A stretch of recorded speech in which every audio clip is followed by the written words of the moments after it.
Welcome back, beautiful people, to another episode of Trey the Terrible Collector, the only toy show that I am on. Jesus.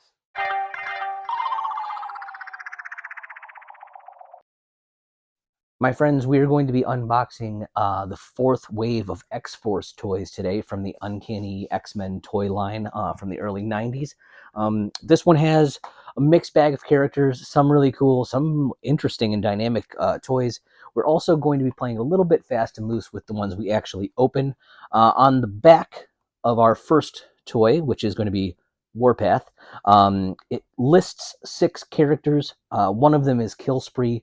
We are not going to be opening up Killspree because he gets a repaint in a later wave, and I just have the repaint. I'm not buying both because Killspree is pretty lame. So Warpath, second edition. If you remember way back in Series 1, we got our first Warpath. He had enormous shoulder pads, some kind of punchy moves. I'll put him up here somewhere. But this Warpath really leans into the way that he looked in the 90s.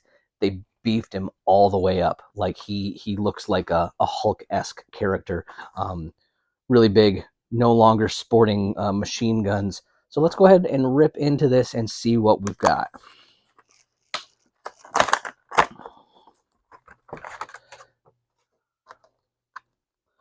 All right, Warpath, very kind of some cool stuff going on here. A lot of detail in the hair. Obviously, with the big head, the long hair figures, big head with the long hair figures.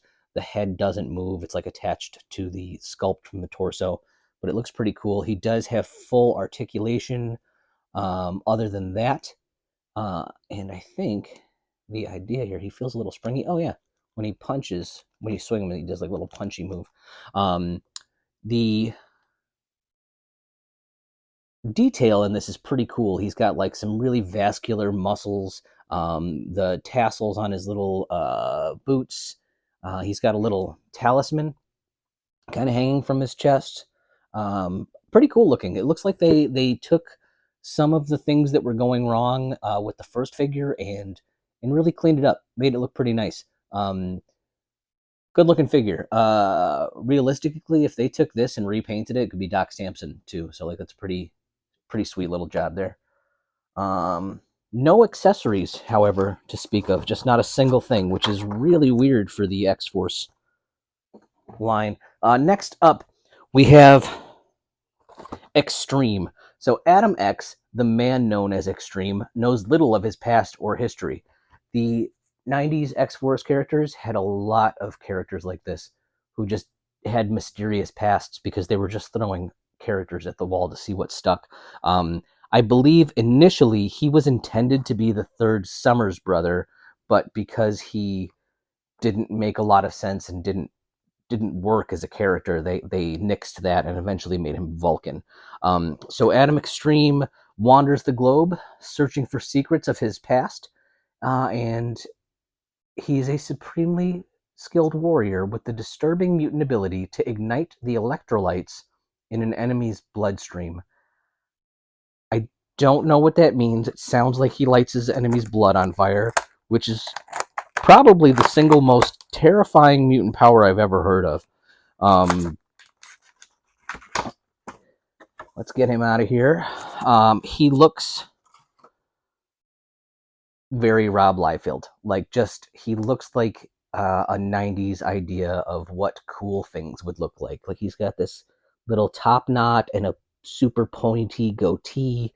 He's got long braids, blades just hanging off of him everywhere, in like really weird places. Like, I don't know why you would ever need 3 blades attached to your thigh on little garters. He does come with 2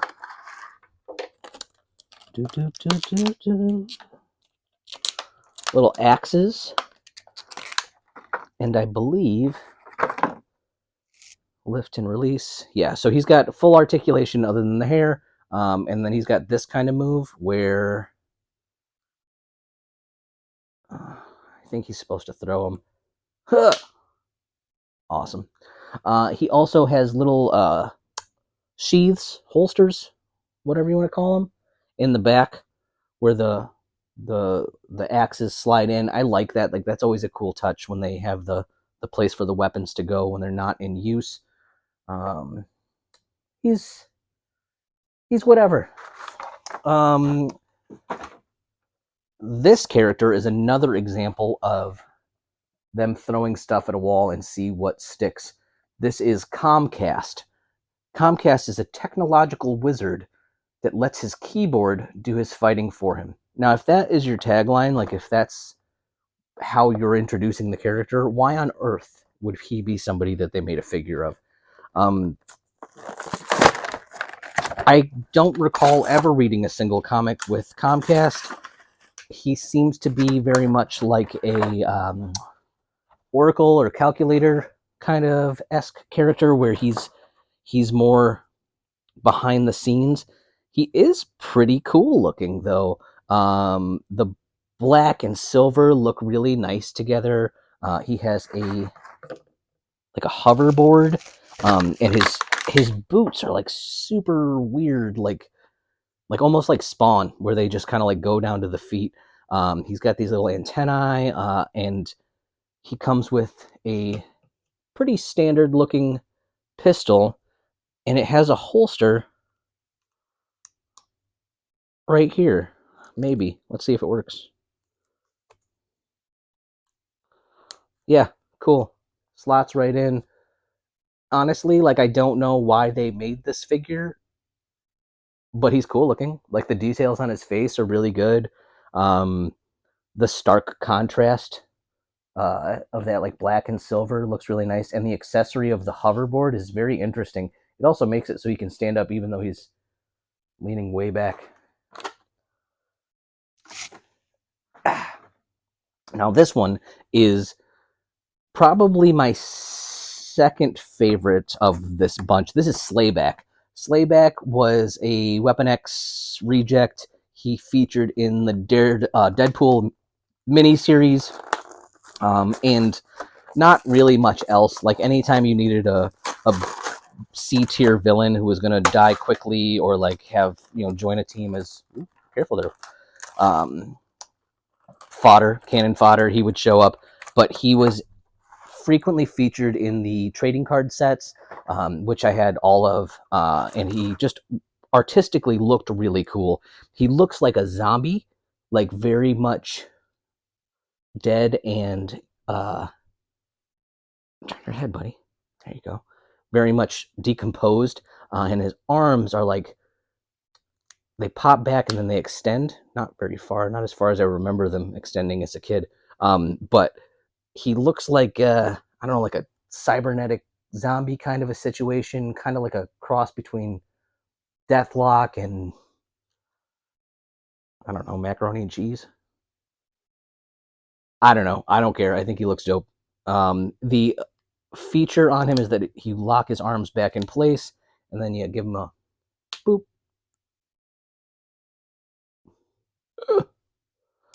Oh, there it is. Boop. Cool. So pretty cool. So far, the X-Force line hasn't really hit its stride, in my opinion, and it ends really right when it does. They featured a couple of classic villains in the last line where they had Mojo and Pyro, and I think that having brand new heroes and using the old villains was a good way for them to line the series up. They started just reaching out to anybody who had a gun or blades or something wild about them, like Slayback and the arms. But I think that characters like Warpath look really, really cool, where they took an established hero and did something new with him. In that vein, we now have our 5th edition of Cable. Um, Interesting to me, anyways, of note is that every one of these cables has a slightly different head sculpt. So it would have been really easy for them to just, here's a new body, pop the same old head on it, and have a brand new character or a brand new toy in each line. But they really put some time into it and made all of them a little bit different. I didn't realize it at first, but as I was putting them all away the other day, I was looking at it. This is Deep Sea Cable. What the fuck? There appears to be some kind of very old spider web or something. Gross. Deep sea cable. He comes with all sorts of accessories, which I'm not going to be able to focus on now because of the spider web. It's totally got me weirded out. He has a harpoon gun, which features the same harpoon that came with... Oh, no, it's not the same. It's a similar harpoon than the one that came with Ahab, but a much cooler design here. It loads into his harpoon gun, and it has this string, and it's still on there. I think that's really neat. Let's put that on there properly. He also has a tiny little knife for when he gets in like underwater fights with sharks. I love this. Like, it's such a silly little detail that they could have left off, but it's cool. And it also has a little holster doodad on his leg, so it pops right into place on his ankle. So that's really cool. And he also comes with the pièce de résistance, what makes this one of my favorites: flippers, little booties. Clip on there. Look at that. How neat is that? Cool. So we've now got our fifth cable. This is the fourth line of toys. The next two are pretty interesting, and then the last one is just mostly repaints. So we won't get too much into these, but I think this is pretty exciting. I think that this line has a lot of good things going for it. Most of the characters have good articulation. For some reason, Cable, you can't bend his arms. I don't know why they would have taken that away, but these ones all look pretty good. Adam X is the least exciting, and even he looks pretty cool. So thank you so much for tuning in. Come back next week. I think we're going to start opening up some different lines of figures. I have an Iron Man that I'm like really itching to open up. So we appreciate the support. Make sure you guys like and subscribe. Tell your friends about all of the terrible things that we're doing here. As always, y'all have been wonderful. I have been terrible. We'll see you again soon.